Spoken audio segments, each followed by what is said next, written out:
We have a very special guest here on the Productive Conversations podcast today.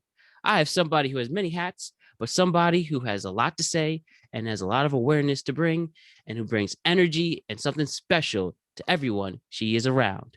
We are so lucky today because we have Leonor Ayala Sanchez on the program today. She is the co-host and the COO of Mental Health Declassified, which also has a podcast that can be seen on all podcasts and platforms. She's a model, a painter, a choreographer, creative director, swim instructor, and teacher's assistant. So we have somebody who obviously knows what they're doing. So once again, Leonor Ayala Sanchez, welcome to Productive Conversations podcast. How are we doing?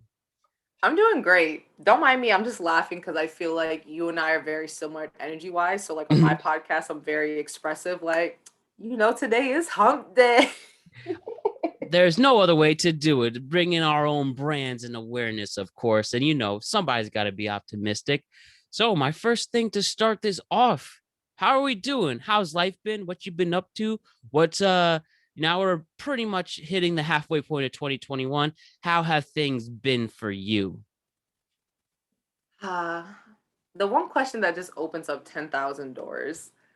Mhm. I will say right now, life is treating me good. Always blessings on blessings. Take Just that for really sure. trying to hunker down. We have 3.5 more days to the last day of school, at least for us. Hmm. And you're based Um, in Massachusetts for that? Springfield, Massachusetts, born and raised, the field. All right. Home of the NBA Hall of Fame as well. Shout out And to, around the corner from Six Flags, I believe, right? Basketball Hall of Fame. No, Six Flags is actually Agawam. We are the home of basketball and the Basketball Hall of Fame. We have Oh, a okay. great, Puerto Rican food. I can be biased in regards to Mhm. that. Um, yeah, unfortunately, Springfield's not too known, but I always say in comparison, not that it's Boston, because before people were like, it's not Boston, don't compare it to Boston. I would say Springfield is the Boston of Western Mass. I'll take that. And of course, it's nice to show pride from where you're from. And especially nowadays, it's funny, like um lots of people from their hometowns, some aren't proud of it. I mean, some are, but some, you hear at least maybe this phase of our lives, because we're all around the same age. And when I talk to people from their towns, like, yeah, I want to stay far away, there's a reason why I moved. And then, I'm sure as life goes on, they have other perspectives and they have more of an appreciation for home. And I want to ask you, before we get into the nitty gritty of things and what brings us here today, what is home to you and where you come from? As we mentioned, you have so many different positions and opportunities. Does coming from a place like Springfield, Massachusetts help give you the confidence to do everything and do it well? You get me with good questions. I already like this, and this is gonna be a great podcast. So fair warning to anybody. There's gonna be a lot of talking. Get ready. That means a lot to Um, me. Thank you. what is home for me? I will most definitely say that I'm very prideful and proud of where I'm from. Mhm. I feel like there's a lot of negativity that surrounds Springfield, unfortunately. Whether it's, people born and raised like myself, people coming and visiting, but I just feel like it just needs proper investment, like Yeah. any popular city, any known town. And it just starts with us at the end of the day. So I know I'm very proud, and I've always been someone that's always wanted to stay connected to the community. Yes. So, as you know, with my multiple hats, I'm always finding a way to either bring it back to Springfield or very similar areas. So, growing up in an urban city area, Mhm. POCs, Puerto Ricans, Hispanics, Blacks, Africans, Asians, whites. It's most definitely a place that has luckily shown me diversity, and not just in terms of race and ethnicity, but also classes, sexes. Just you are very Mhm. exposed to real life worlds. Let me rephrase that because that sounded really weird. Teacher brain Mhm. muddle right now, but you do get exposed to reality. So you have upper class, middle class, lower Wow. class. And at least the way I was born and raised, I'm grateful that my mother clearly made it more accessible for us to have the means and resources to be in a slightly better position than some people. Right. However, we were still humble enough and close enough, whether it's through family or just neighborhoods and just growing up in the environment. You see what could have been a thing, you see what is a thing, and you know where to be respectful and what to do and what not to do. There's Yes. no benefit, nothing positive is going to come if you keep just judging and trashing down a place. You can Yeah. complain about it all you want, but if you want real change, you got to do something about it. And it starts with us. It starts with us. And I'm a very firm believer, very similar to my anime fans.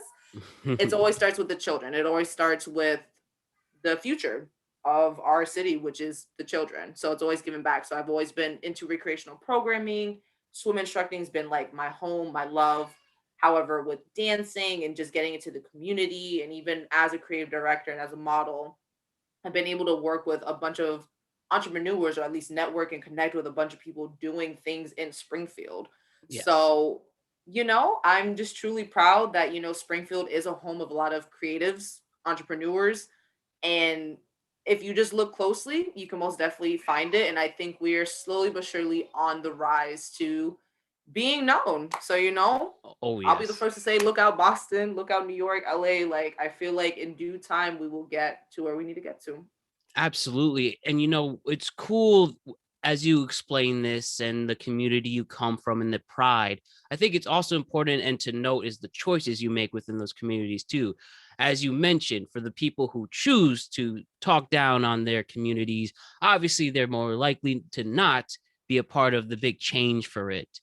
And those who, I think that's probably the most valuable lesson I have. My grandma, glad she's still with us, is it's all about choices at the end of the day.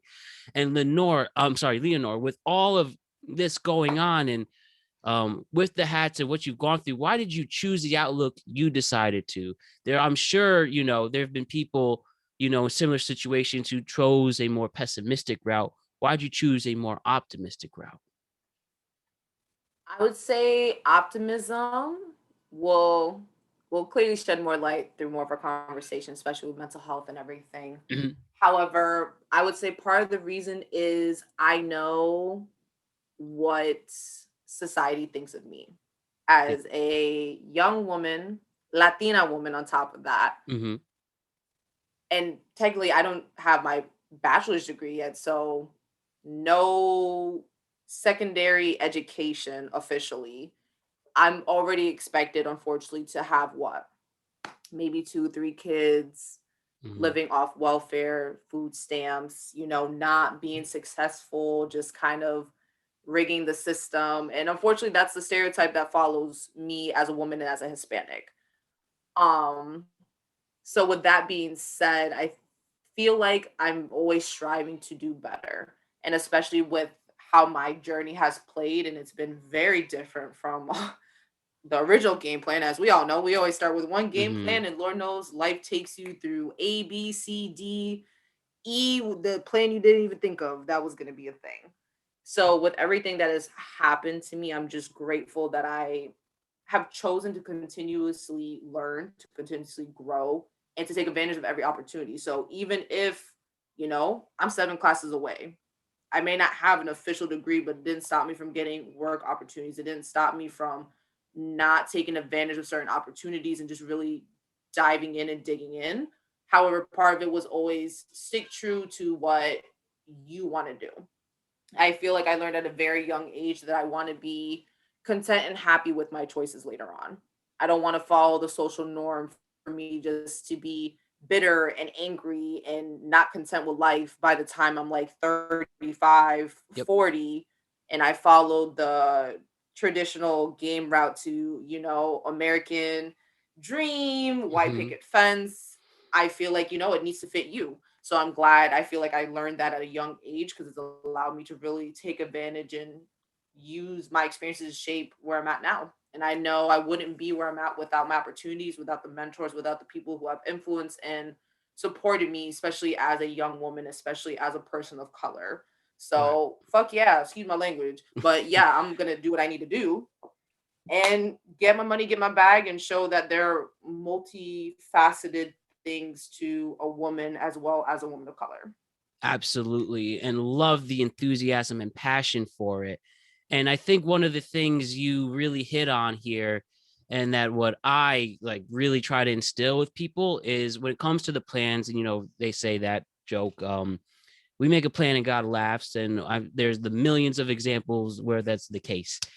And I think you can agree, or we can, walk this through too, is when it comes to people's decisions and expectations in life, like you need to be at this point at this life, you need to be at this point in your career.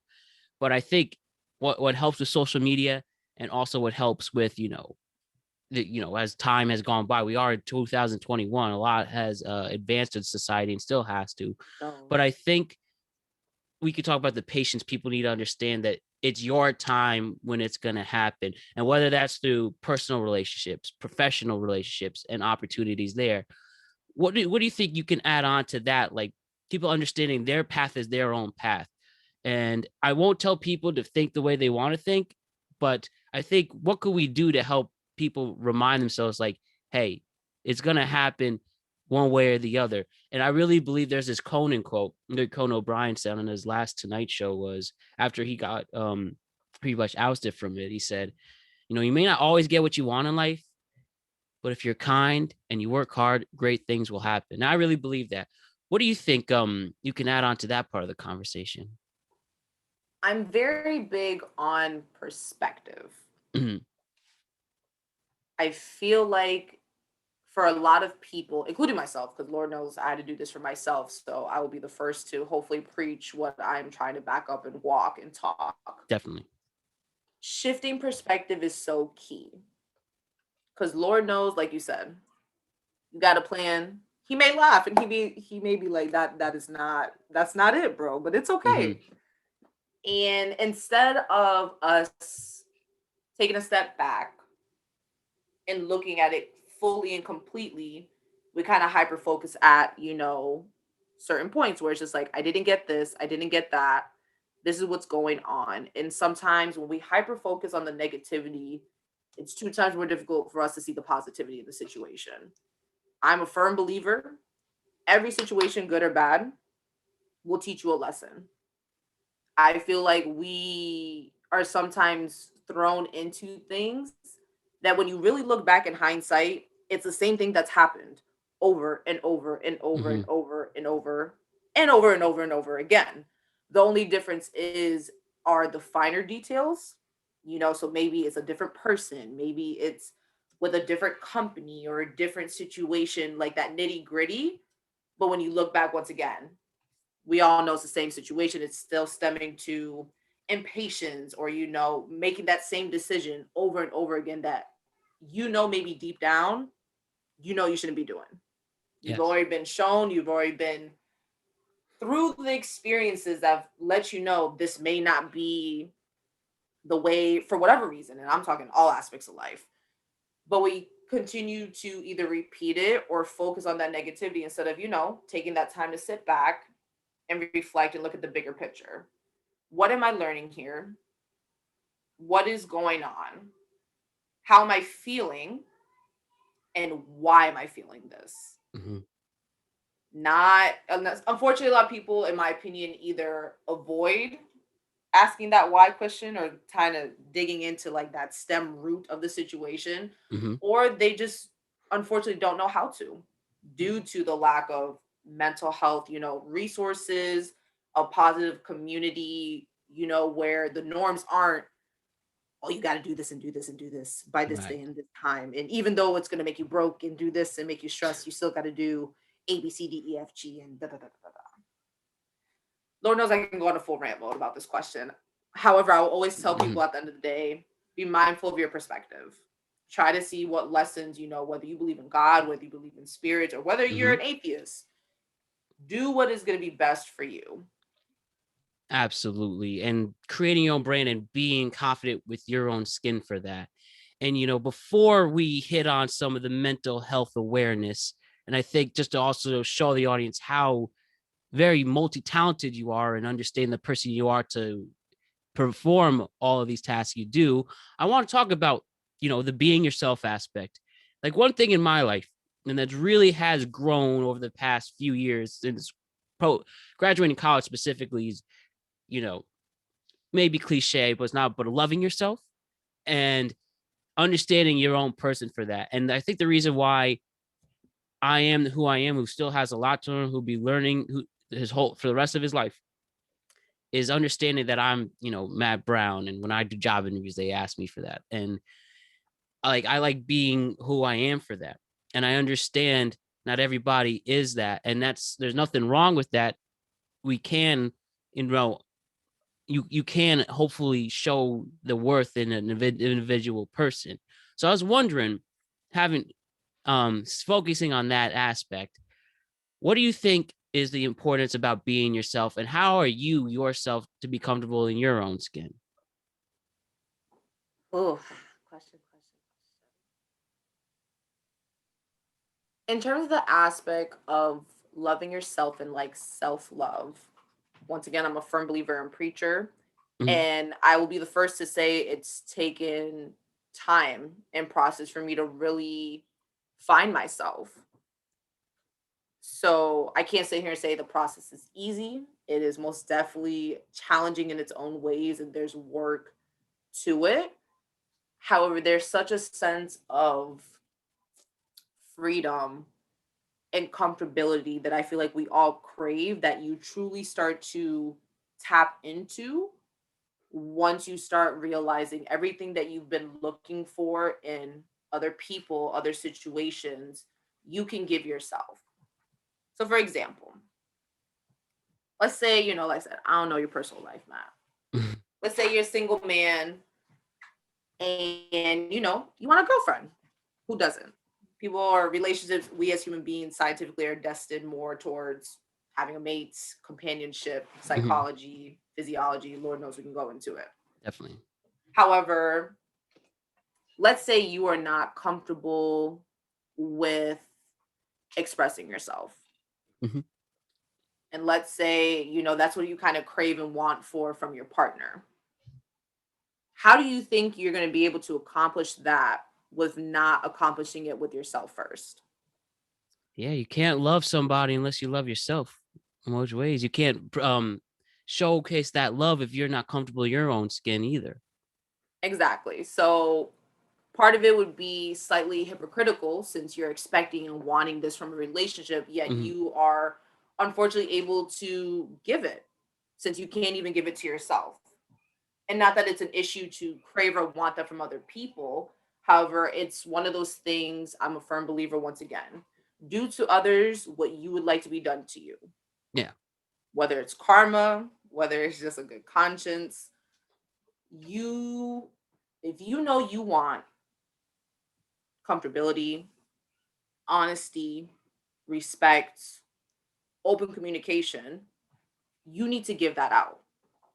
Because how the hell is it going to look you telling your girlfriend da da da da da da about all of this, yet you're not being respectful, or you're not even communicating, or you're not doing all the things that you want, but you still expect Shorty to give it back to you.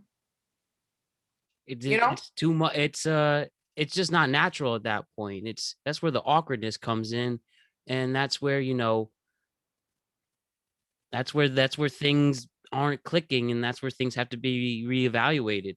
And if you do take the time to focus on yourself to do that and understand the perspective to help someone else, at least with the best intentions and grace, then those things will all come together in that. So I hear what you're saying, and I think it's important to know that. And I understand it may take time for people to get into that position, but every single person has had their doubts with that and has had obstacles to remind themselves their It's human. importance. It's a human aspect, as you said.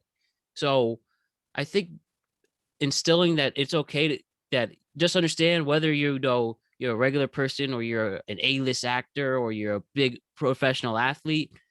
Everyone goes with their anxieties and doubts, but just know we all have the chance and the choice to do good in that, and there will be more people than you think to support that as well.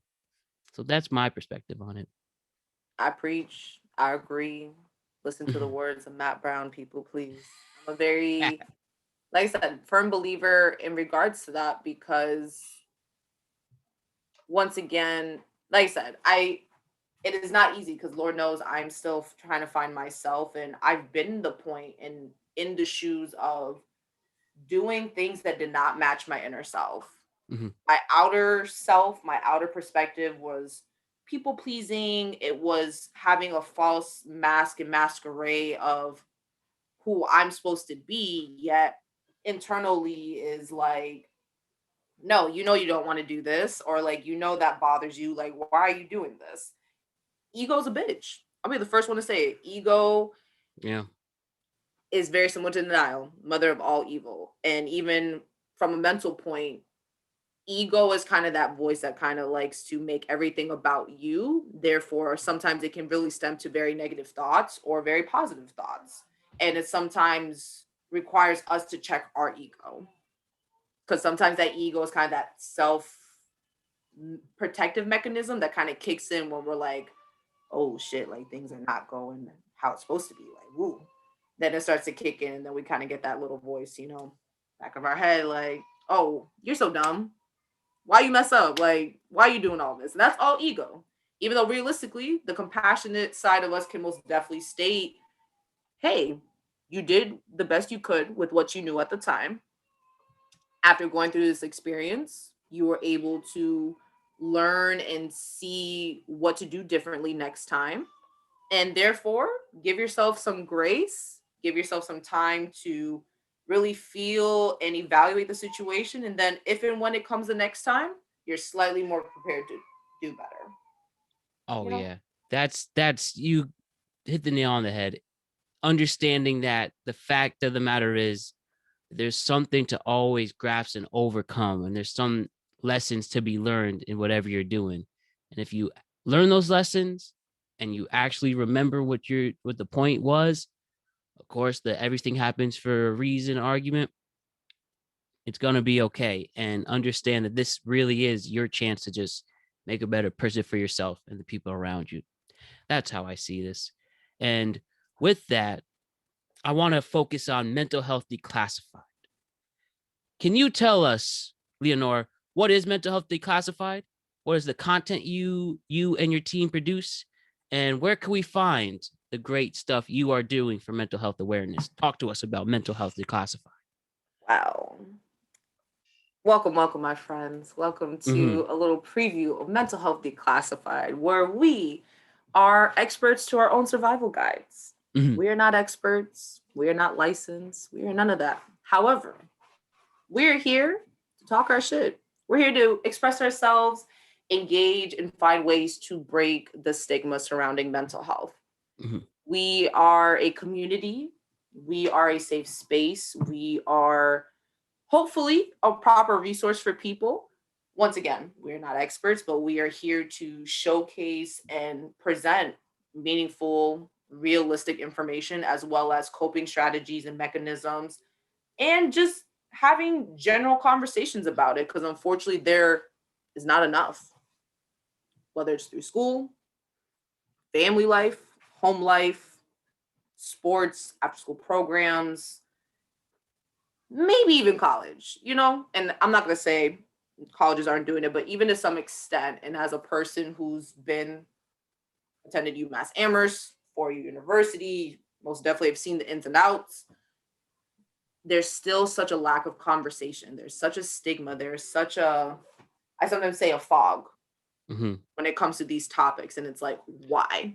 It's causing so much death, so much confusion, so much, Yeah, a lot of fear too. especially with the pandemic. Yes. Listen, Lord knows that the entire world's been kind of thrown 180 on the ass. Like, what in the world's going on? So, Mental Health Declassified LLC is a brand, a resource, a family, a community that is here to make that safe space, to give people a home, to give people that push and encouragement that you are not alone. We are here to support you any way and best way possible. You can find us on Instagram. You can find us on TikTok, even though our TikTok game is slowly but surely getting better. Don't judge us. You can find us on Facebook. We do have our own website, mentalhealthdeclassified.org. Feel free and you'll pop up and see our information. And we did start as a podcast. Don't get me wrong, still clearly going with it. However, with the brand, we're able to do more. So let alone for the month of May. If you look at our website, we founded all of this and started everything up in March of this year. March 2021. Yep.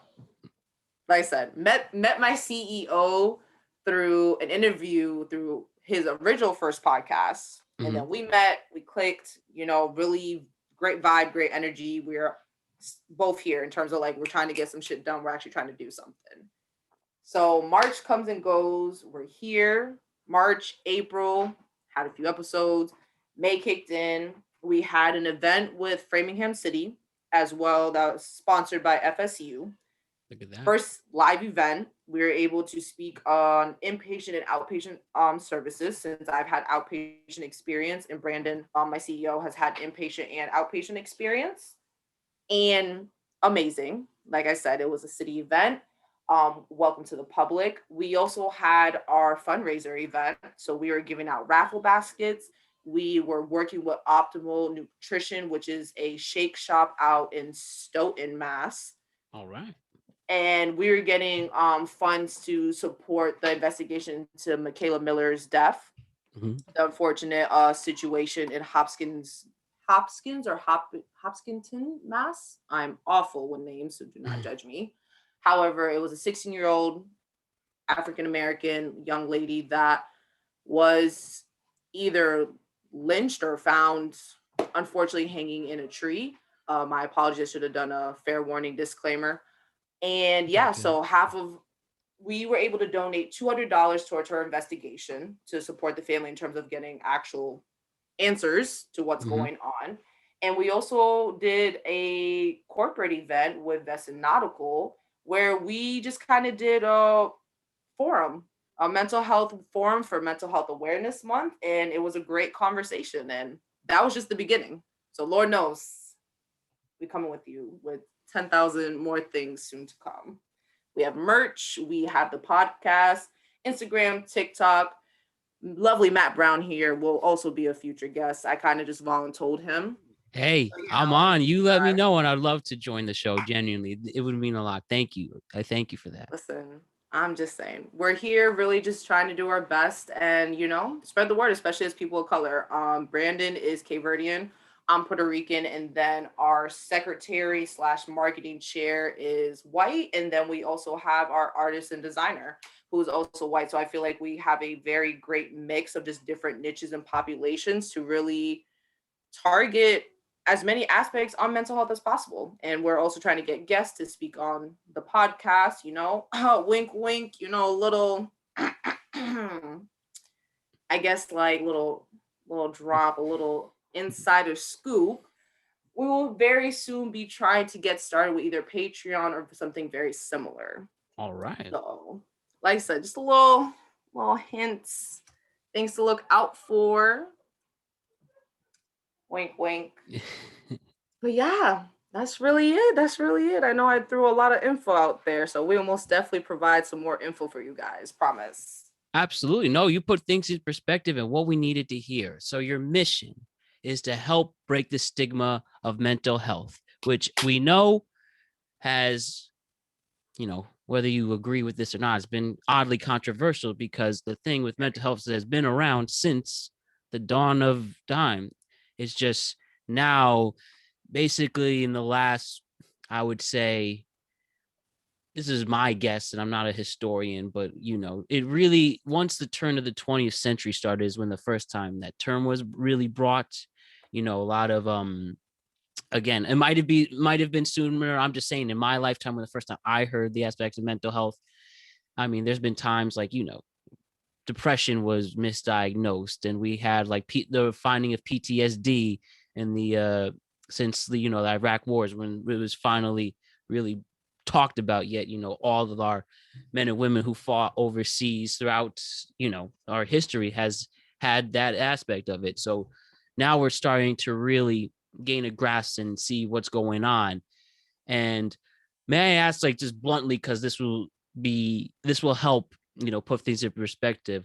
Why do you feel, Leonor, why do you feel that mental health has such a stigma to it as a whole? You're trying to get me in rant mode. That's what you're trying to do right now. Hey, I, we're here as long as you want, so just love to hear your answer. Lord knows. And I'll say what I think too. So. Yes. That would be the next question if you didn't. I'd be like, so, Mm-hmm. Matt, what are your thoughts? Like I said, this is a two-way street here. Absolutely. There are so many reasons. And once again, Lord knows this could be a rant episode where, like, if I really wanted to go for days, we could. Mm-hmm. However, we can just start with the simple fact of society. Society, as we all know, has a norm.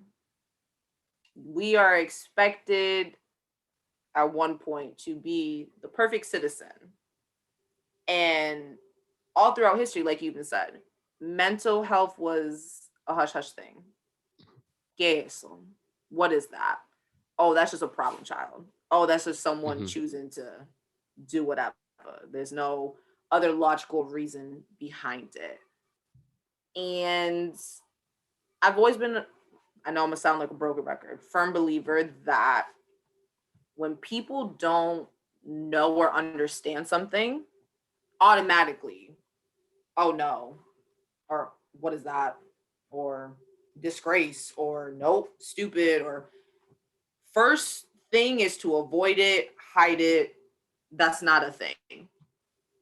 I don't know what it is. So no, that's not valid. That's not anything. So I feel like with that mentality, that is such a big core reason into why there's such a stigma. Because unfortunately, there's been no conversation. There's been absolutely nothing to it besides the little we saw, not necessarily social media, but for example, how many movies, Matt, and like I said, spitballing, fucking around. How many movies do you feel like you've seen that have showcased mental health in a positive perspective? So outside of the typical psych ward, outside of mentally insane and crazy and uncontrollable, when have you seen a movie that's shed like a positive view on it? Not many come to mind. Not to put in the fact that it's okay that you're this way, or not. Well, I'm not saying this way, that it is okay to, put a positive spin. Like, I really can't recall anything at the moment. It's more about when they showcase mental health, you're showing how a character overcomes that struggle. So, or how they use that to advance the story. Like, something that comes to mind for me is One Flew Over the Cuckoo's Nest with Jack Nicholson in the mid-70s, which is I'm about, not a which big is movie buff, but great movie, by the way. But it's about, it's based on a book that turned to a play, turned to a movie.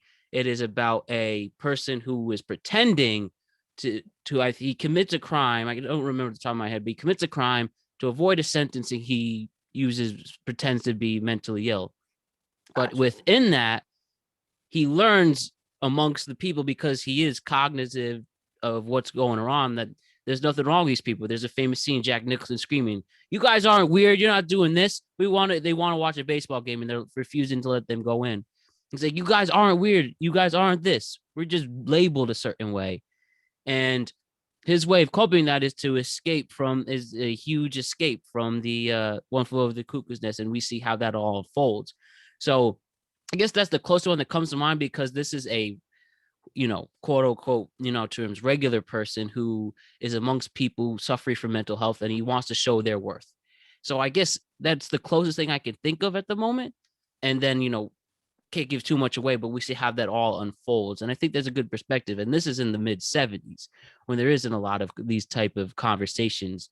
But I think whomever written it, who wrote the book, was trying to prove that point. Is like, these aren't awful people. They're just different in various different ways, and there's still a worth to them. So I think that's the closest one, but it's still, and how it all unfolds, it's a not that much of a positive light, but a really great movie that put things in perspective. So I could always think of one to answer your question. And let's even dive in a little deeper. Even the title itself is even like what I'm referencing for. Because you Mhm. said the title was what again? One Flew Over the Cuckoo's Nest. Exactly. So the fact that they even reference like cuckoo nest, it's like, Mhm. why is it crazy? Why is it labeled this way? Yep. Like, and like you even said, like the famous line in terms of like, this is what we're labeled. So if you, any of my friends, like I said, I am not a psychology major. I am not, I'm just a very big, I would say crime junkie. Yeah. You listen to that podcast as well. I love crime and serial Mm. killers and murderers, all that, because I love learning more about the mental perspective of that. And you actually learn a lot of psychology through it. Yeah. So this is where most of my referencing is coming from to some extent. But there's just so much that is like hiddenly put in. Let me say that correctly. There are a lot of things subliminally put into things that we see and notice. So even as much as the title can give out a certain connotation, a certain meaning. So therefore, from a marketing perspective, and I can say that as a business person, Mhm. you have to be very mindful what you do, what you present, what color, what words. Even for example, whenever you're trying to, market and showcase an episode, your brand, you already know mentally and even also through experience, trial and error, what to do and what not to do. You know what you need to do to present, you know what you need to do to convey a specific meaning. Because the lovely, you know, concept of language and meaning, it can be interpreted in so many different ways. Therefore, we know in a sense what society kind of reads from it. We know how we read into it. We know there's 10,000 different ways. So we have to be very particular what colors, what words, tone, body language, presentation, all of that. So even when it comes down to that nitty gritty of when we start thinking of mental health, like you said, besides this one movie, you keep seeing mad action or scary movies with someone who is clinically, mentally diagnosed.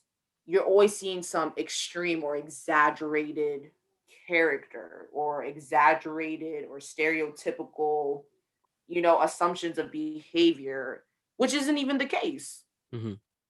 Like, for example, with PTSD, unfortunately, people think of, oh my gosh, dramatics, and oh, they hear one thing, they do this and they do that. Mhm. And everyone, unfortunately, not everyone, good chunk of people will assume mainly military. Nothing else, just, oh, you served? Oh, makes sense on why you have PTSD. Realistically, anyone that's been through a trauma can have PTSD. Mhm.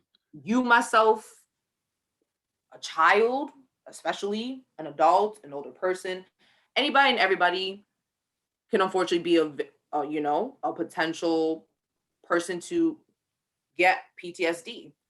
And there's sometimes you would never know Yeah. because unfortunately what is showcased to society through movies, TV, social media, jokes, comedy, like, anything and everything for the most part. It's just so many exaggerated things, or like you said, something to catch the eye or something to, Yeah. really draw you in, or like you said, to enhance the plot or the story or whatever.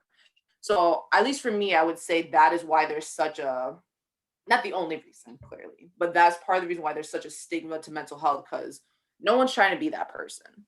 No one's trying to be judged or looked at or talked downly on or treated poorly, because that's what it stems to when they start seeing or realizing or hearing that, oh, you have this or have that, oh, you're crazy, or oh, you're just making it up, or just a lot of negativity when it's just like you don't even know. Do you have experience with it? Are you licensed? Mm. Are you a mental health advocate? Like, can you really sit here and tell me A, B, C, D, E, F, G of mental health? No. But unfortunately, once again, when you don't know something, you're avoiding it, making fun of it, pushing it away in different ways to truly establish that is not me. Yeah. And with that too, I feel like it's just people are just blatantly afraid of change. They're afraid of like doing the non-traditional way of living life. And now I think just naturally we're showing, yeah, we can't live this way specifically. You can still be one of the best people in whatever industry you're going for. Now I get it, of course, like I can't just one day decide to be a surgeon. I definitely need to earn my keep with that. But I do think there's something to living life the way that we all can have this conversation, because we've all had various opinions and decisions. So even if you're not necessarily a licensed healthcare provider and mental health care provider, you could still, talk about your life with someone. You could still explain, what's going on and how you're feeling. And with that, also, you learn again, you're not alone. This every single one of us deals with some type of obstacle in trying to be a better person with that. And circling this all together, I think it's important to note that, and that the world is changing, and clearly, whether people like it or not, it is now time to have these conversations, because they've always been in our world, but we were too afraid to highlight it.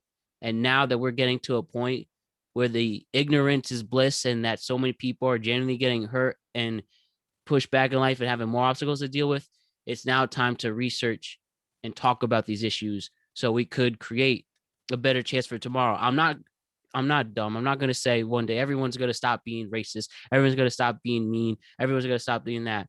But this is our time to have these conversations, especially the younger generations, that these issues have been always in our world, but now it's time to really address them and know that it's okay to it is okay to talk about these things, because it will make you a better person from it. And that's why I think mental health is such a stigma, because so much of our previous generations were ignoring it. But now, because naturally we are all pushing back against it, we can now have these conversations for the better. And note that some people will still not will still want to go on the old path, and they still want to keep things to change. They still want to just call you, you're not strong enough, you're not this. You know what? Fine, live your life like that. We may not come to an understanding for it, but at least have some respect to know that there are other people that feel this way, and we won't let our politics or other stuff to get in the way of that. But know that there are lots of people who will be in who will support the new movement. And now, for the middle part, for people who are unsure, it's time to have these conversations so they can choose which side they want to do. So that's why I think it's now time to talk about these things, and we will naturally break the stigma of mental health. I see it every day. Like you mentioned, I am a TA. I work in a school, Springfield Middle School. So, and I work with sixth graders, Mhm. and their knowledge of mental health and just in general, and I do want to add this real quick. There's more to mental health than just mental illnesses. And I Yep. just want to clarify that, because I feel like sometimes when I have conversations with people, they are either thinking the self care and the mask and the Mm-hmm. this and the that, or depression, anxiety, suicide, like major illnesses. And I just need people to understand that it is a whole spectrum. Yes. The illnesses part, there are preventative measures, but it even circles down to self image, self love, emotional maturity, having an understanding of our emotions, how to properly communicate, how to manage stress, how to have proper coping mechanisms. You don't need to have a mental illness to still change or deal with mental health situations. Hopefully that made sense how I explained that. No, you put the nail on the head, especially the perspective part. Obviously, there's various extremes, but there's also the middle ground and the gray area where we have to. It's not addressing mental health illnesses all the time, and it's not about also way doing happiness and life hacks. There needs to be an understanding at the end of the day that we are all, there's something in our heads that there's something to overcome. And whether that's medication, or whether that's coping mechanisms, whether that's from meditation, it's just Meditation's big. time. It's just time to know that our heads are more sensitive than ever before. Or well, they always have been, but just understand that within our mental grasp, there's a lot of things to address and be aware of. We're just telling you We're not telling you to, you know, live your life and be changed. We're just telling you, just know that people have what's going on in their lives and head.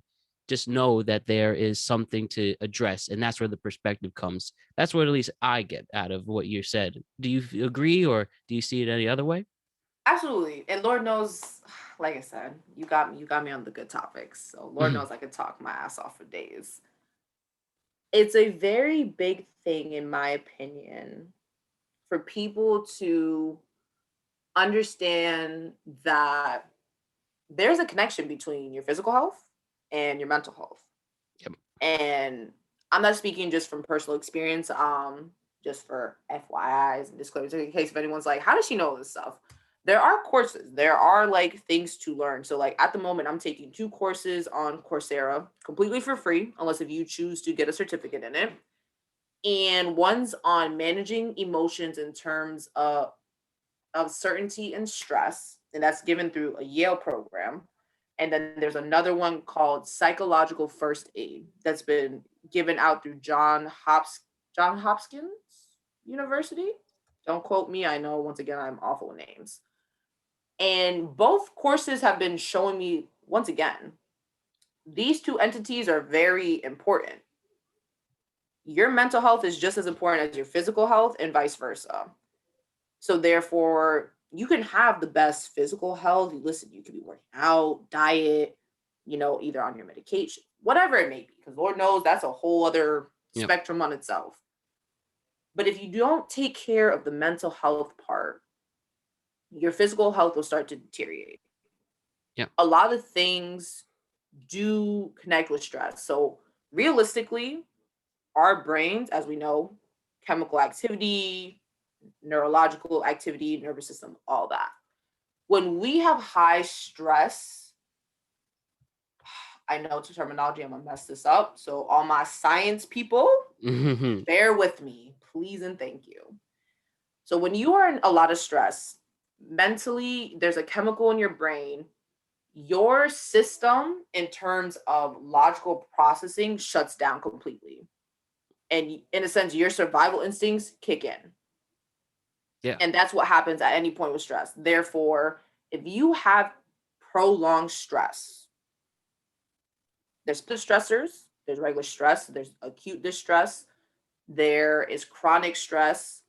If you continue to experience stress for so long, your brain has been in constant survival mode where your logical processing and reasoning is shut down while your survival instincts and chemicals and hormones are up.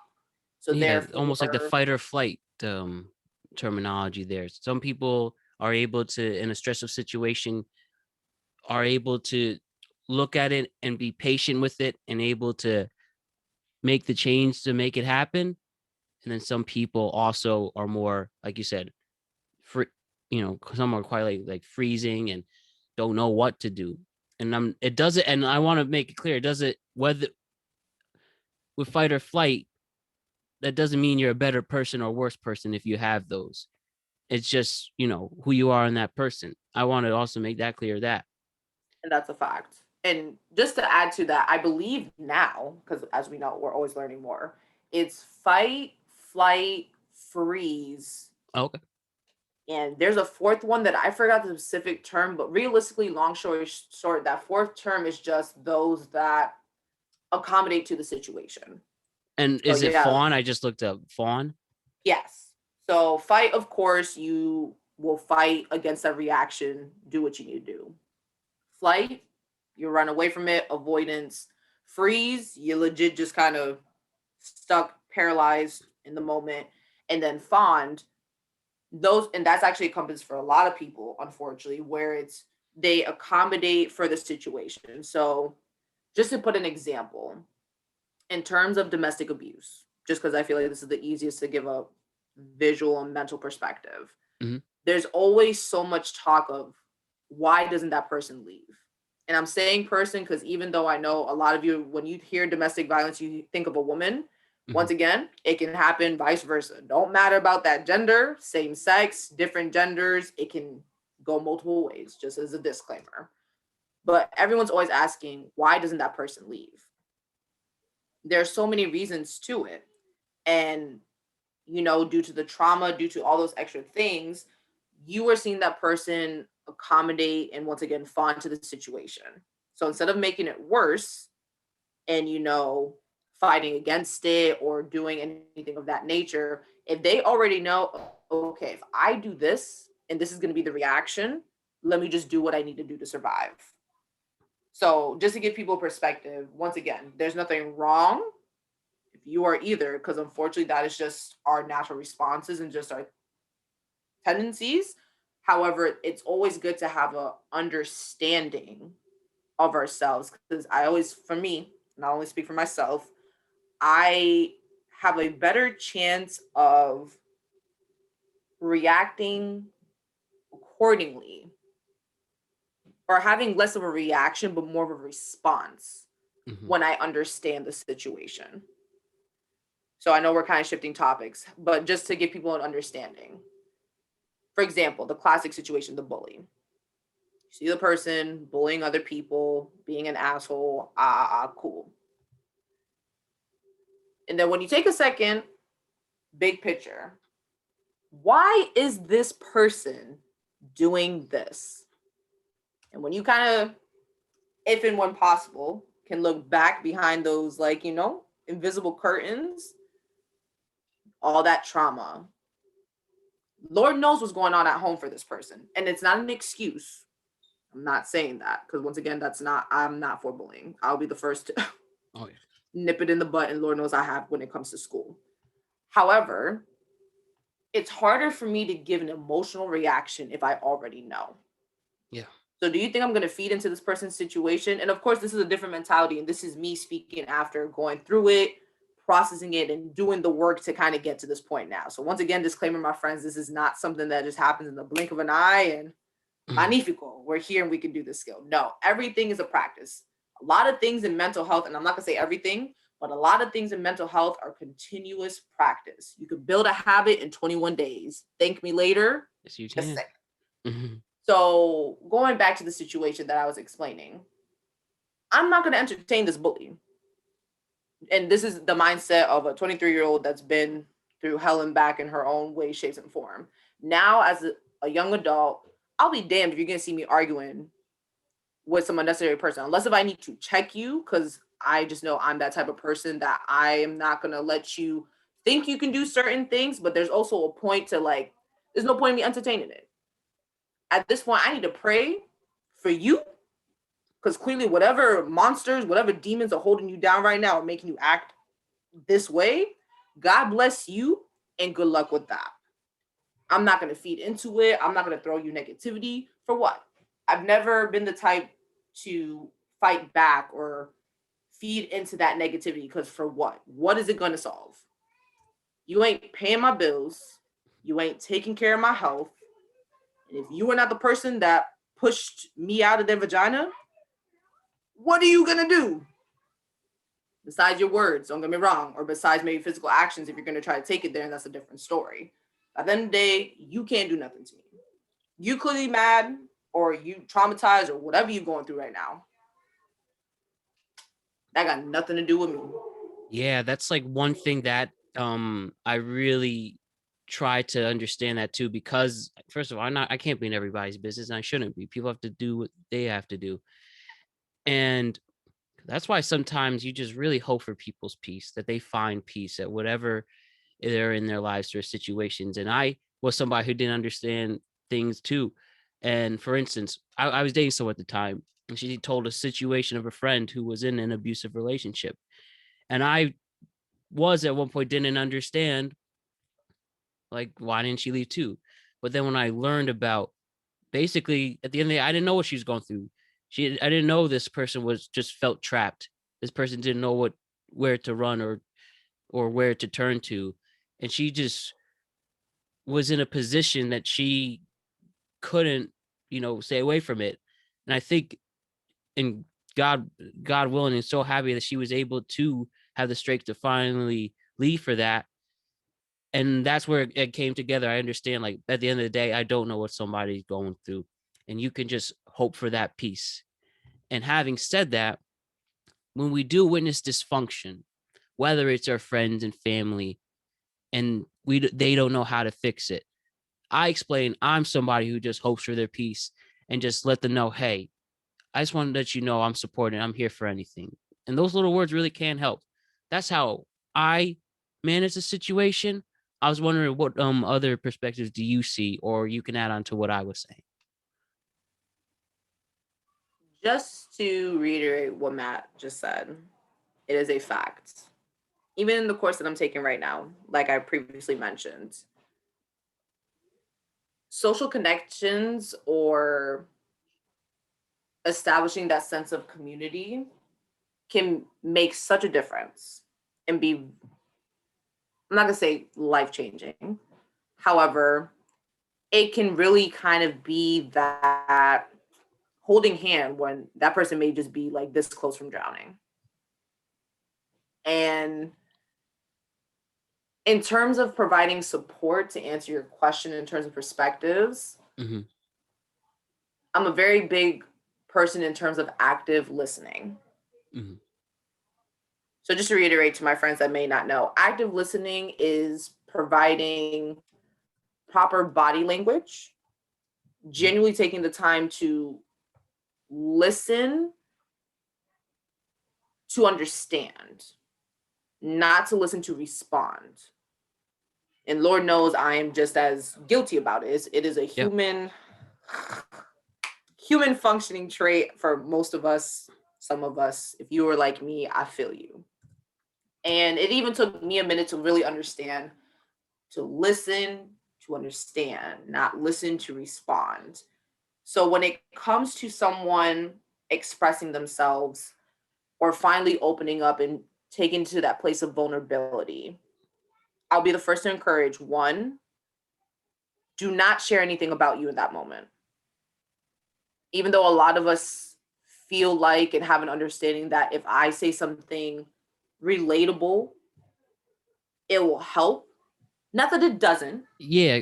Time and place. Do you mind if I add to that too? Like, for Yeah. example, if you are going through like a toxic work environment and someone like you're telling your friend, hey, this stinks, I feel uncomfortable here, whatever, you don't need the person listening to say, well, when I was working at, this factory and I had to deal with Man, it, I you just nailed it. when I was listening to that, I just dealt with it. I got through, I applied for another job and move forward. You could do the same thing. Now that's great for what happened to my friend I was asking help for, but that still doesn't help me because I didn't have the opportunity to get out that.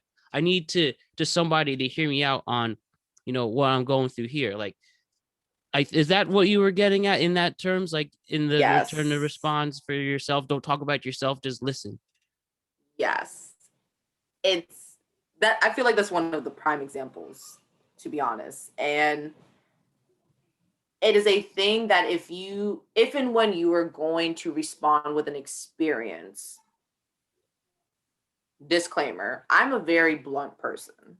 Maybe too blunt sometimes, but it is what it is at this point. Mm-hmm. So I will always be the one to encourage straightforward, open, honest communication. Not that it's comfortable for anyone and everyone. However, that is just something I'll always encourage. So my next few words, once again, that's just more based off my experiences and what I would encourage and what I tell my friends. I'm the first person to always encourage people. There's nothing wrong with you stating your expectations for a conversation. So, for example, if I'm going to hit up Matt and be like, yo, Matt, I need you right now. Like, I don't know what's going on, bro. I need a chit chat. I cannot always assume that people know. So that's just something on me. I cannot assume that people know how to communicate in these situations. So I'm not saying for people in the venting situation that you are required to do this all the time. I'm just stating something that has benefited myself in terms of these conversations. I'll be the first to let you know, Matt. I was like, before we start this conversation, bro, I just want to make it clear that I am not looking for feedback or advice right now. I just kind of need you to hear me out right now. Mm-hmm. And at least for me, it has worked. Once again, not everybody is going to react the way you want them and need them to. This is just my way of providing those boundaries. Boundaries, boundaries, boundaries. I'm going to most likely repeat that 10,000 times in this episode. Mhm.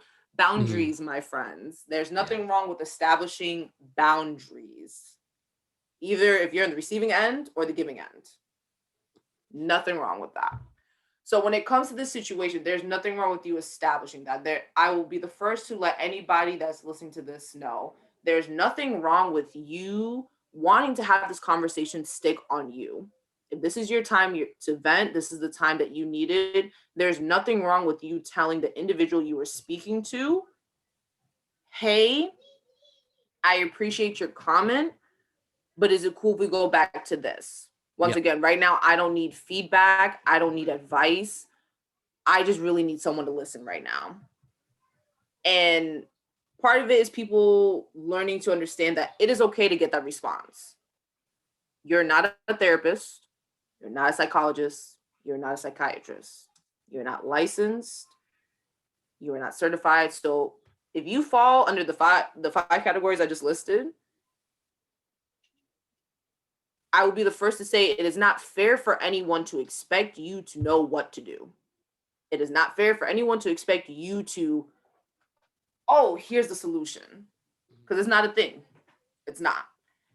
And whether you're placing that own expectation on you or if someone else is placing that expectation on you, there's nothing wrong with you taking back and being like, hey, like how you said in the previous example, I am just here to support you. I'm here to listen. So if there's anything you need me to do, let me know. And that will sometimes be the best response that anyone can give. Because once again, you're making it clear that you can't advise, you're making it clear that you can't provide a solution, and that you're not going to throw that into the conversation. You're just making it clear, like, hey, if you need me to listen, I got you. If you want advice, can't promise you much, but we'll talk through it. And I'll be the first to always encourage, instead of giving advice, help guide them through their thought process. How are you feeling? What are maybe the options right now? I understand you have this perspective. If it's okay, I'm going to encourage you to have this perspective. And once again, that's if they say it's okay and or they've asked for that previously. Mhm. It's better for you to guide and help them navigate and or just once, if of course it is appropriate, provide those maybe solutions that have worked for you because you can only speak from personal experiences. Of course, if and when possible or if and when appropriate. Other than that, listen, actively listen, and you'll be okay. Hopefully, because once again, I can't predict situations. Absolutely. And it's okay to be open with that because we've all had various thoughts. Now, when I hit on the open part, and this might get pretty deep here. So when it comes to I'm being ready. open, but also saying like the the dark thoughts in your head, the things that you're not comfortable with, and that you do want to express them out, but you don't want to be judged. And I'm saying this again, we both have mentioned we're not clinical psychologists. We're not in this perspective. We're just saying from what our experience is, right? But when we have these thoughts that are very uncomfortable and that might quite frankly be very dark, whether it's involved someone getting hurt, whether it's involving, hurting yourself, whether it's involving you expressing your biggest fears. That's not easy for anyone to do it, even in saying it to a professional. And some people are even afraid to say professionals because they don't want to say something that a professional now has to step in and like get other people involved because they said these various thoughts. Now asking this question for someone, and we both agree we don't have degrees in this, we're not licensed. What do you think if you really need to let something out and maybe somebody might see it as a very dark thought? Should they still keep it locked in, or should they still express it anyway and maybe frame it differently, or should they be blunt about it? What How can they, if they really are tempted to get this thought out, where it can what are the options to evaluate a situation like that? So just even going back to the points that I was giving out, I will Mhm. speak my personal experience. Yep. I fair warning, disclaimer right now. So if you need to pause or exit out of this episode, feel free to do so if and when it comes to it. I suffer from anxiety and depression. I have experienced suicidal ideation, and it was tied to, so I have an airborne nut allergy. So if you eat any nut products, Hmm. peanuts, cashews, tree nuts, anything around me, if I can somehow inhale it, my nose and throat will start to close up. You will notice nothing outside. It's all internal. And, if it's not done in time, bada bing, bada boom.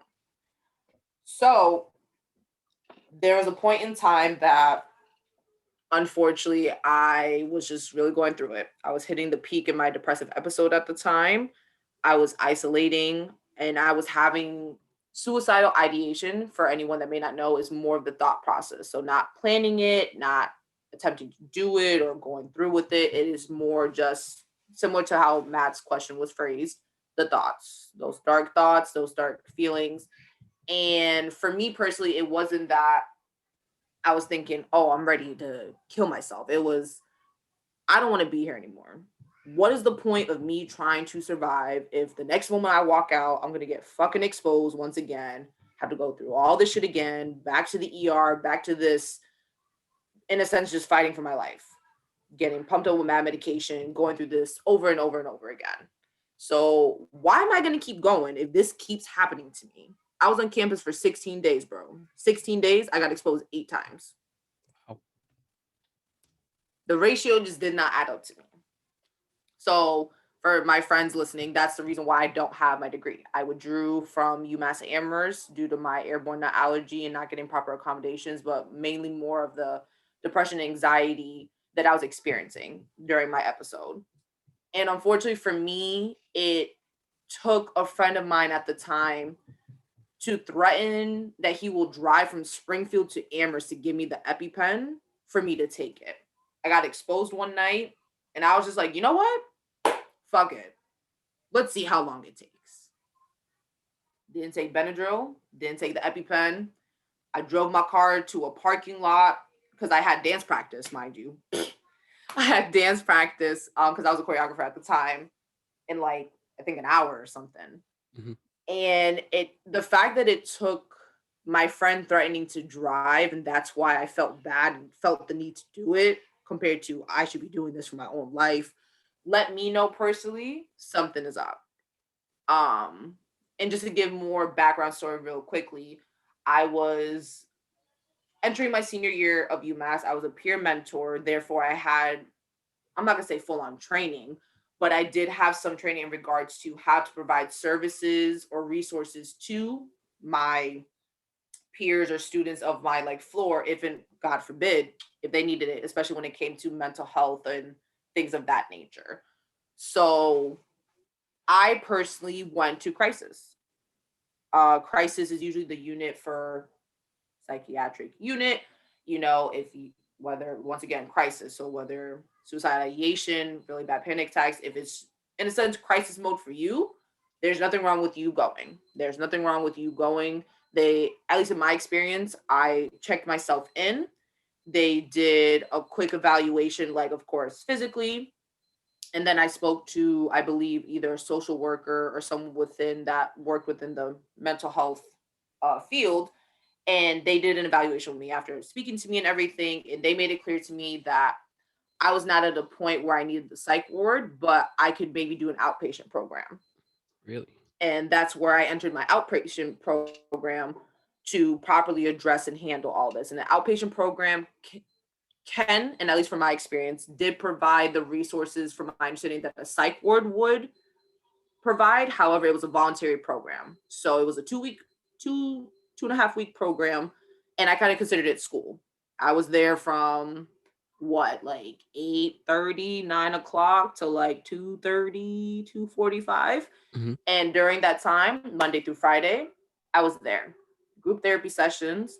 We had what I would say like a general class time, where that was time that they gave us to actually learn about some of our diagnoses and more of a general, because it was a group of us 18 plus. So you had 18-year-olds, you had some 20-year-olds, 30, 40, 50, a few 60, like all colors, shapes, and sizes, didn't really matter. So group therapy, general learning, and at least you had access to the psychiatrist, you had access to a nurse, you had access to the psychiatrist in case if you wanted or needed to take medication. But they also provided different coping strategies and mechanisms, so it wasn't just fully medication based, Mhm. which is where, for example, the meditation kicked in.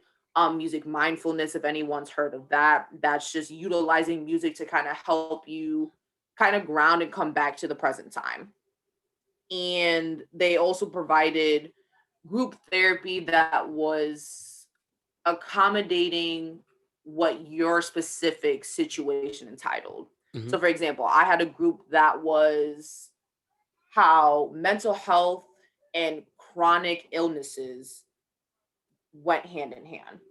So, I was kind of the youngest in the group, which isn't a surprise, Mhm. but I was in a group with other men and women that had chronic illnesses. So, we would legit discuss, our own situations, but also how the mental health aspect of it plays a huge part or can influence the physical health of this chronic situation and also vice versa.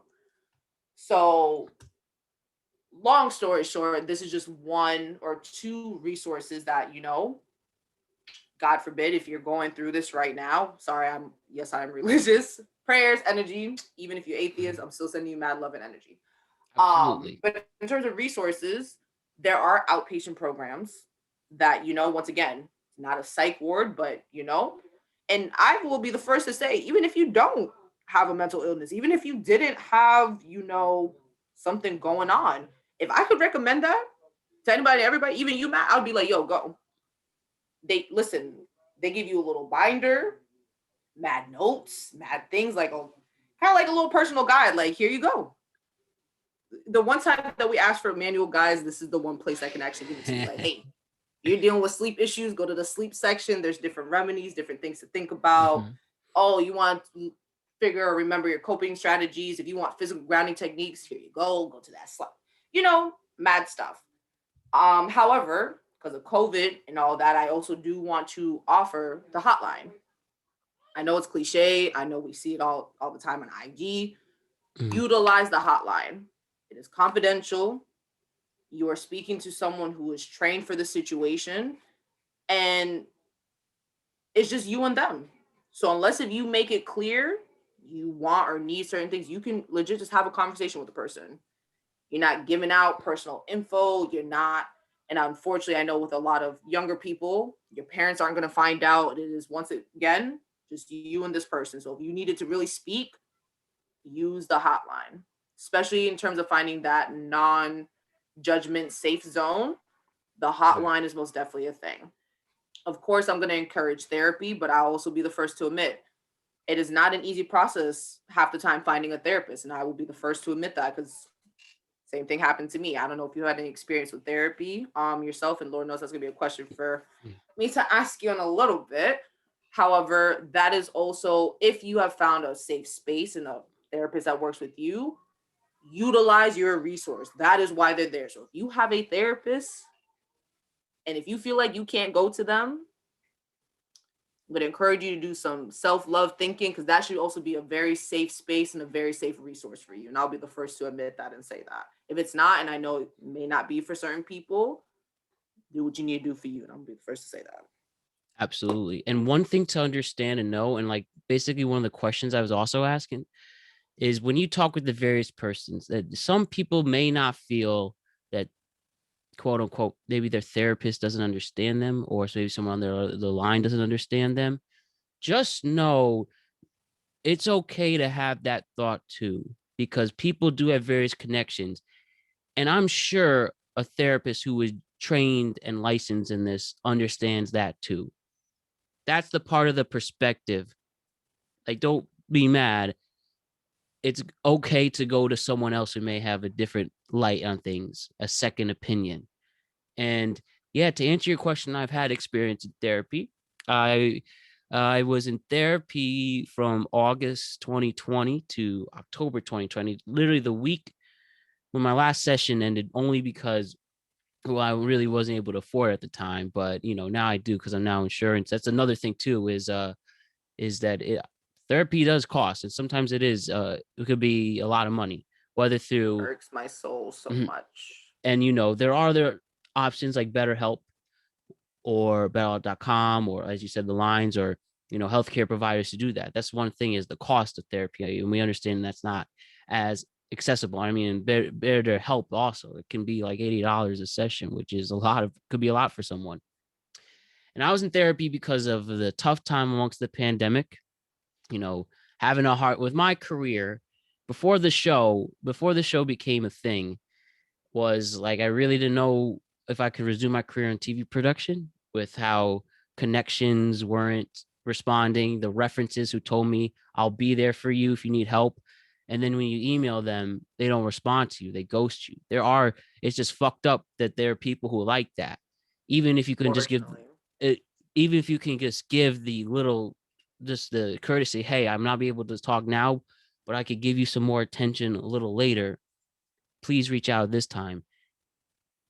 And I'm not going to exactly hold it against these people per se, because I understand life gets in the way, but also understand like what you're expressing and how people take in what you're giving.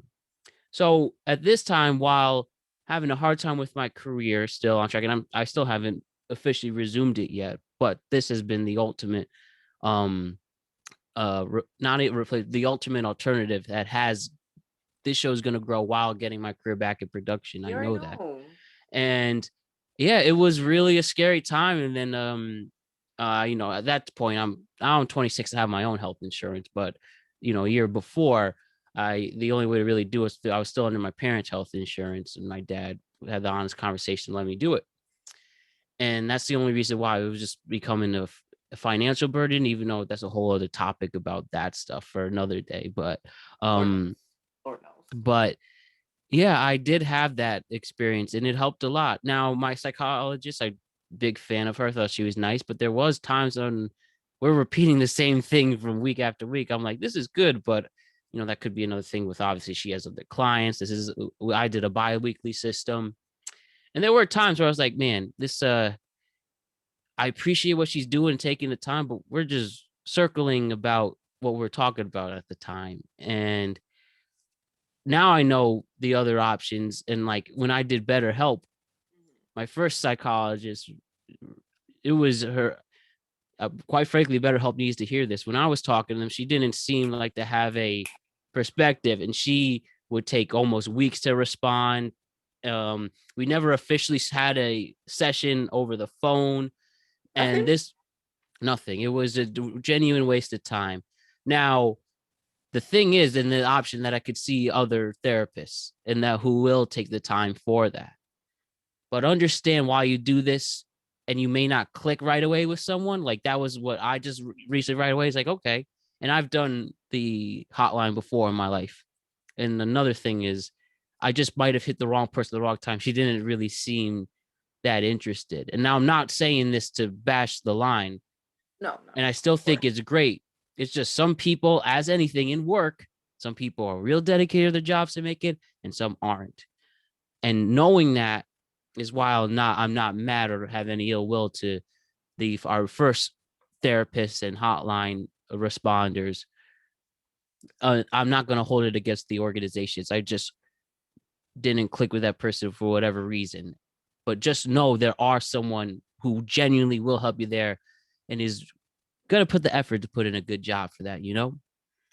And Oh, my fault. My fault. oh no, you're saying you're good. No, Yeah. I was just saying. I feel like you are highlighting a very big point. Not that you're bashing or anything. It's just that's a realistic point of view. And like I originally said, it is a whole process in terms of finding that safe zone and that proper person to connect with and be vulnerable with.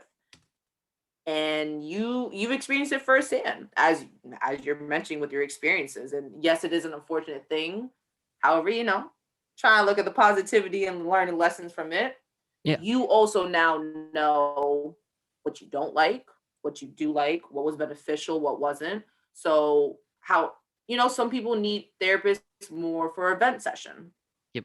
more maybe repetitive stuff, and then some of us need therapy because we want to really nitty gritty. Like let's really dive into this. I'm really trying to understand this.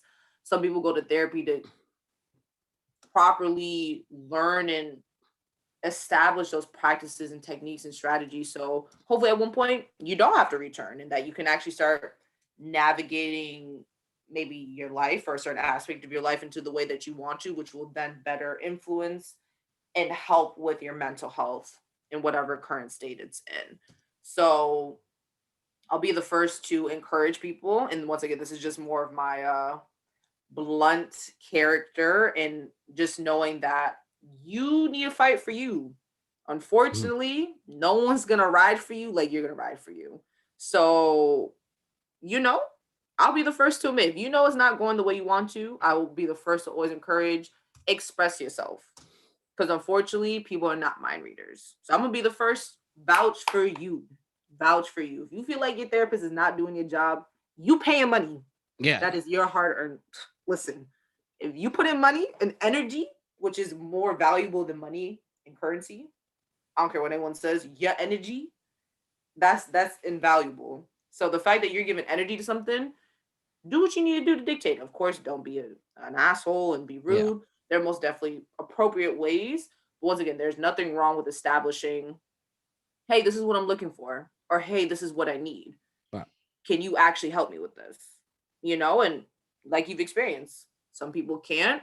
But fortunately, once again, you've learned what you like and don't like. You know what to kind of avoid or be like, red flag, this is not what I'm looking for.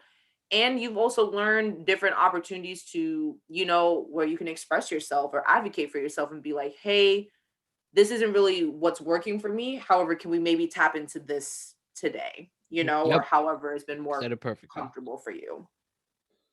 And with that, it's knowing that there are people willing to listen in there. Just know that if it doesn't work the first time, as once Drake once said, it's not about who did it first, it's about who did it right. And that's the same thing when, speaking with the therapist and gaining that, you will find that connection one way or the other. And speaking of connections, I'm really interested in this aspect of mental health.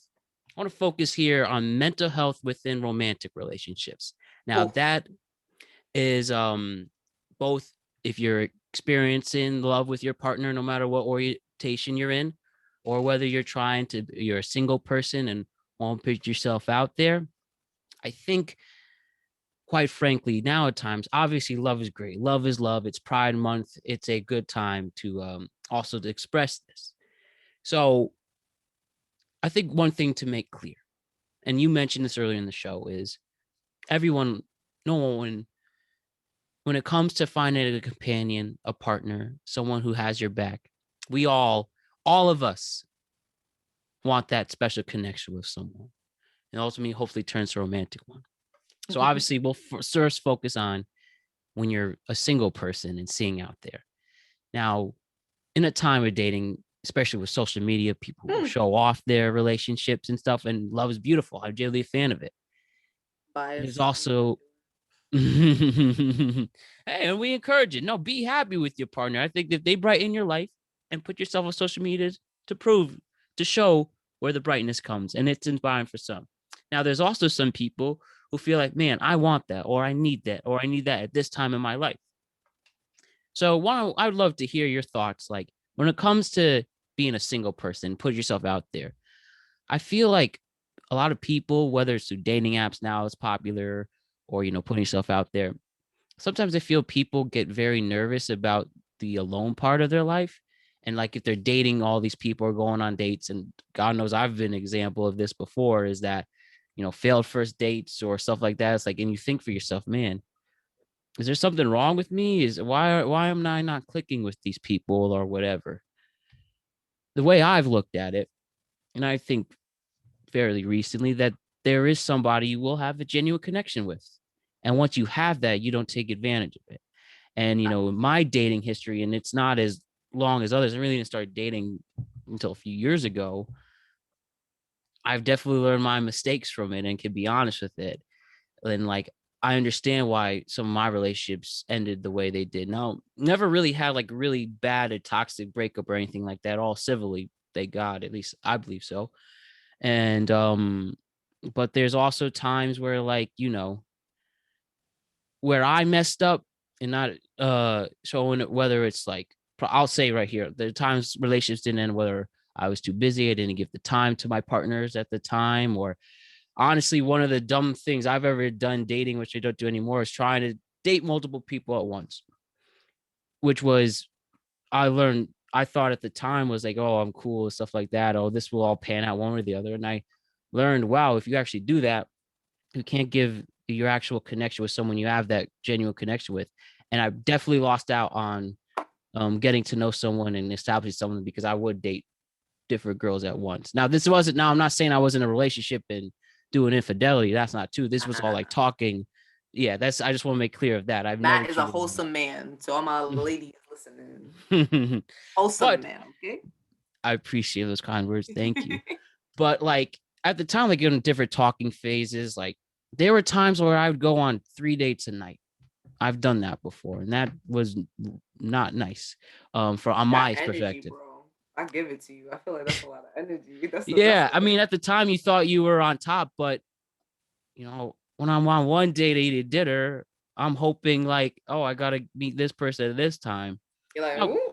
yeah, or like, okay, this is interesting, but whatever, I'm not feeling this connection. I'll just so see someone else.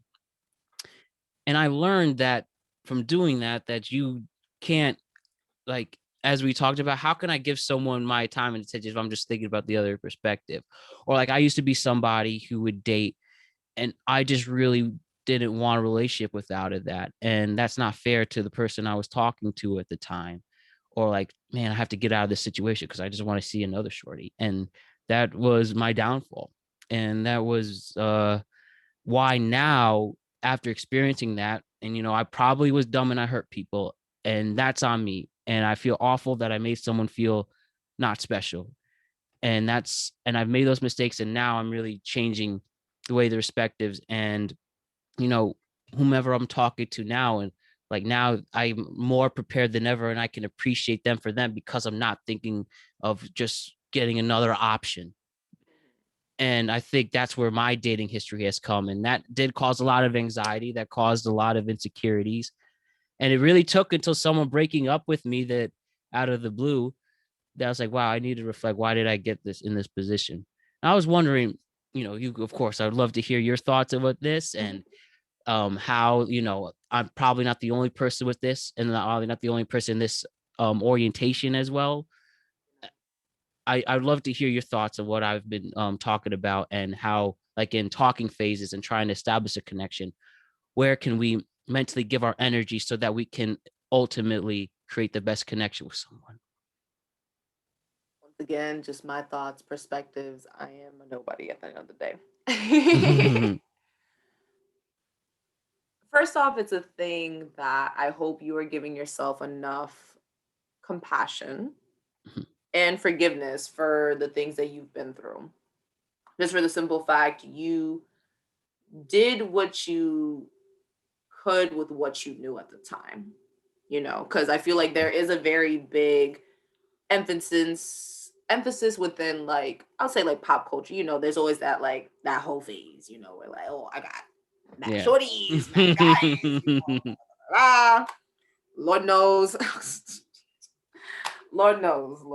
But God has blessed me with my amazing man. So blessings every Love day. it. Shouts to, we know who, so great Yep. man over there. Yep. So But it is a thing where, for my own experience, I will be the first to admit that you need to know, in a sense, what you want. mm-hmm. And I'm not saying that means it's a relationship or marriage, or no. Yeah. But you should have a decent understanding of what you want, so then it's easier to avoid some of these situations and issues. So, Mm-hmm. for example, like if you and I were friends during this phase, I'll be like, yo, Matt, live your best life. I ain't your mother. I can't tell you what to do. Right. But are you making it clear to these shorties on what you're doing and what the game plan is? And if you know you have to lie or like finagle and finesse to like get something done, once again, are you okay with someone doing that to you?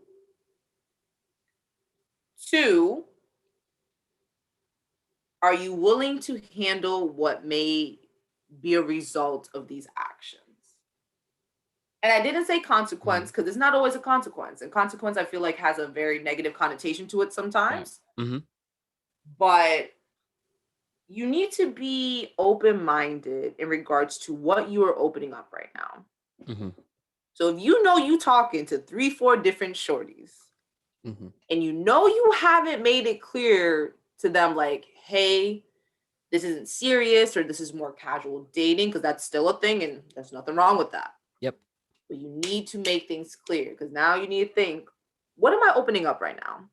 As you saw, am I going to have to be rushing and, finagle a story to leave this one shorty to get to the next one? And da-da-da-da. And even though there may be some thrill and fun to it, when you really sit back and take that minute of reflection, are you really doing this to be happy, or are you doing this for something else? And for me personally, that's one of the most difficult conversations to have with yourself. Yeah, I agree with that. So in terms of someone being single, I would always encourage, for your own mental health, your own energy, your own benefit, figure out what you want. Because you need to imagine a time where you knew what, in a sense, you wanted and someone else didn't. I doubt any of you could really tell me, like, oh yeah, I love that. Oh yeah, that time was amazing. I was not anxious, or I wasn't mad, and none of that. I doubt anyone could tell me that. Avoid the issues for yourself. But 2, it's also a thing for more of that self-love that we were speaking about earlier. You need to love yourself. You need to be okay with being alone with just yourself.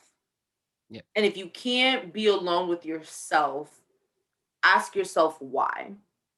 Why are you afraid of being alone? Why do you feel like you are craving and needing this attention or companionship, or whatever it may be, whatever you are kind of craving or looking for, maybe through this relationship? And my next thing will be to encourage people, is this you? Can you still maintain your own self-identity? Because unfortunately, not every relationship, of course, and I know you've seen it too, people lose themselves in relationships. I don't know if you've experienced that. I know damn well I have, where I've lost myself in a relationship. I wasn't me. I was slowly but surely losing my identity because I was doing what I could to cater to my partner at the time. Yep. Even though I knew realistically it wasn't me and what Lee likes or what Lee wants to do, or, and like I said, Lord knows I got stories for days, unfortunately, but also fortunately as well. Like I said, you live and you learn.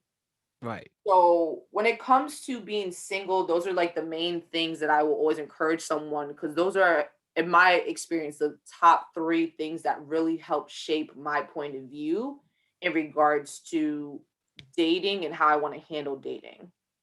Because we all a little toxic at one point. Right. Fortunately, you don't know, unless if you've been, and I'm not saying it hasn't, but unless if you've been in the environment, opportunity to actually know how to love accordingly and appropriately, and what's that definition for you. So many of us have different definitions based on what we've seen in our environment and growing up, so at the end of the day, you just, like I said, so many different things to do. Yeah. I love you. And Before you that's can love also, somebody else. and that's where confidence comes in. I learned that confidence as I got older. People say, how do you gain someone's interest? Oh, they love confidence.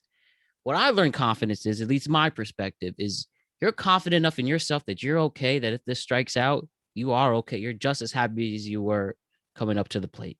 Exactly. And that's how I came with that. And that's also where the confidence of being myself, not beyond my dating life or professional life, is just knowing that there's worth here in myself.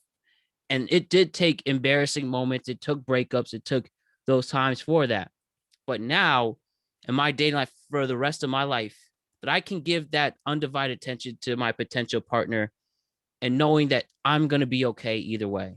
And hopefully they recognize it, and then they'll be willing to share a connection and grow with me. That's the same in dating. That's the same in my family's life. That's the same, especially in my job searches and anyone's job searches. It's being yourself, and there will be someone who recognize it, and that's where the natural things will come, and you will generally be happy. So it did take, and it took, sad heartbreaks, listening to Drake music and whatever, but it helped made things the way they were supposed to be. I really believe that, and from now on, I'm okay with how life goes from here. It's gonna be okay in that perspective, and I just hope and pray that people's peace gets them to that point as well. My And friends, if you're listening to me right now, remind yourself, you are a badass queen. mhm, You are a badass king. yes. You are popping in all degrees and angles. I want you to look at yourself in the mirror tonight.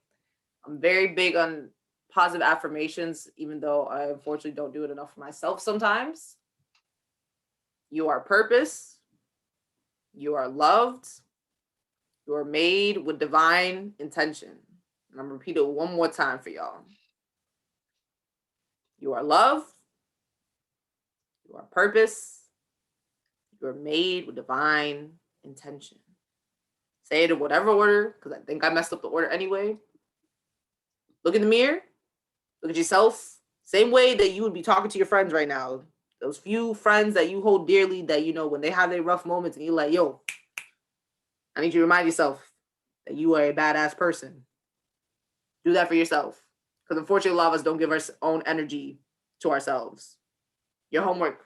That's all I want for you, my friends. Wow. Leonor, that is a great place to end this part of the conversation with that. And I thank you for that. And thank you for being open. Thank you for your bravery. And thank you for helping put things in perspective and understanding, one, we're not alone, that everything does happen for a reason. And now it's time. Remember, mental health awareness. We're not talking about mental illness awareness, mental health awareness. And that this is going to make things together to understand the human being aspects once and for all. And I really hope that we could continue and have another conversation like this. Oh, there's going to be a part two. I already said it. That's okay. There's going to be a part two. Exactly. Whether on this show or, of course, Mental Health Declassified. I definitely want to continue these conversations and put things in perspective for my audience and yours and everyone else, which is exactly why it's productive, hence why the show is here together. So, Leonor, as I end every first appearance on the show, I just want to say we have to end it off with the Proust Questionnaire, which is 10 short but deep questions that'll put everything in perspective. And I really am excited to see what you have to say on these questions. So are you ready for the Proust Questionnaire? Don't talk too much. Don't talk too much. I'm ready. Oh, I encourage you to talk as long as you want. We're already, Lord knows, you're going to have to make this episode like a split, like, catch part two on another time. Oh, it's just a great ride either way. So with that, let's get that Proust Questionnaire in there. What's your favorite word, Leonor? Favorite word? I don't even know. Unique. Really? I like that. What's your least favorite word?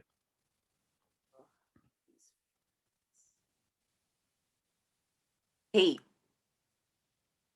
It's a Good strong answer. word.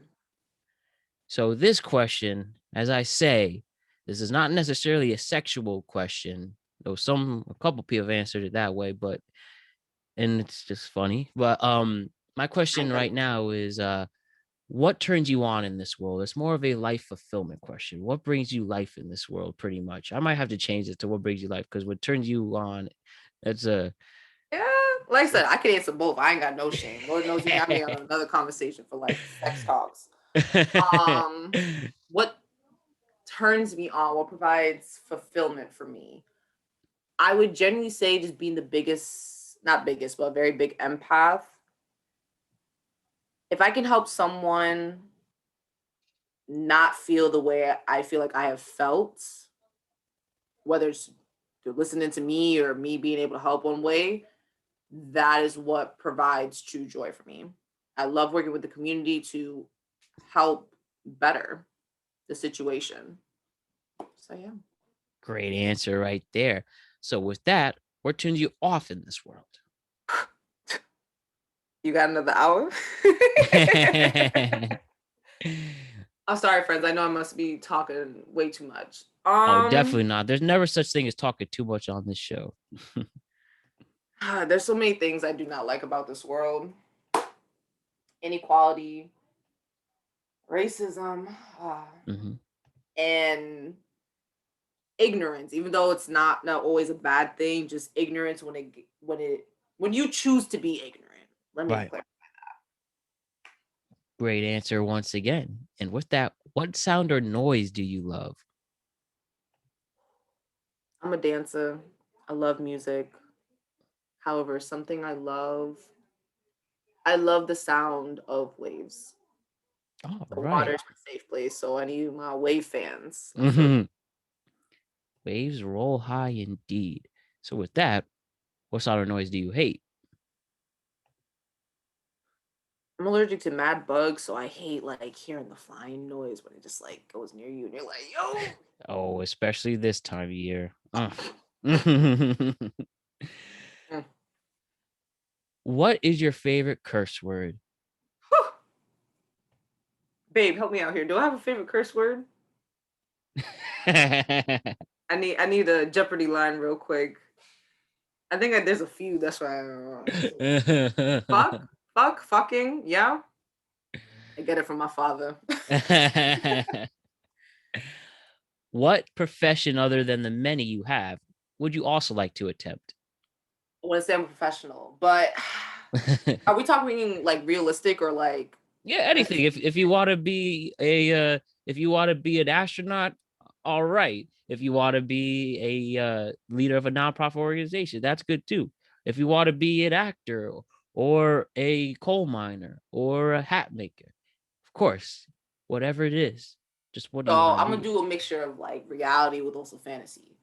I would love to run my own business or organization where I can provide recreational resources as well as educational and therapeutical resources to urban communities where I can then utilize and showcase my many hats in terms of Mhm. art, swim instructing, dancing, my management skills, interacting with the community and event coordinating. Like if I could do it all, bro, I really would. But I one think life. something tells me that you will be making that a reality at some point in the near future.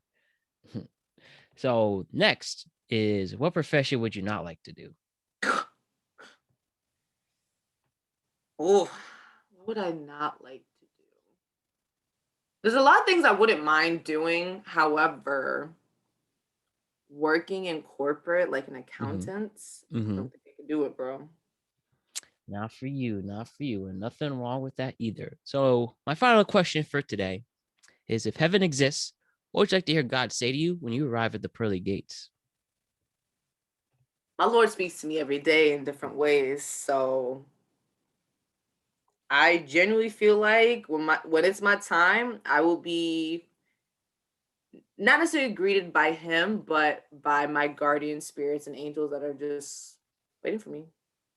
Now that can't get any more wholesome than that. When we reunite with those special people. So tell us one more time, Leonor, where can we find the links and where can we find your content and mental health declassified content? Ah, don't mind me. I got really emotional for a very quick second. You gotta find me underscore Leonor underscore Marie. That's my personal IG. I also have an art page that you can find through my main page, of course, for mental health declassified. The way it's spelled, add us. You will find us on Instagram, TikTok. Our website is mentalhealthdeclassified.org.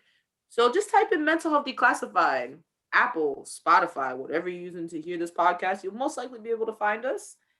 And yeah, pretty much it. If you need spelling, I think you will look at the description that Matt will graciously provide you, and you will be able to find everything. And if not, you'll find me in Springfield, Massachusetts. Come to the field, my friends. Come to the field. We're not that bad. Absolutely. Leonor, I have enjoyed this conversation, and I know for a fact that a lot of our audience members did too. Thank you for the time. Let's continue this conversation very soon. Shouts to the homie Biddy for making this all possible as well. Thanks, And with babe. that, And with that, I'll see you very soon. That's the great Leonor Ayala, Leonor Ayala Sanchez. Excuse me for that. But thank you for an amazing appearance, and I'll see you very, very soon. Have a great night. Thank you to the lovely Matt Brown, everybody. Thank you so much. We'll see you soon.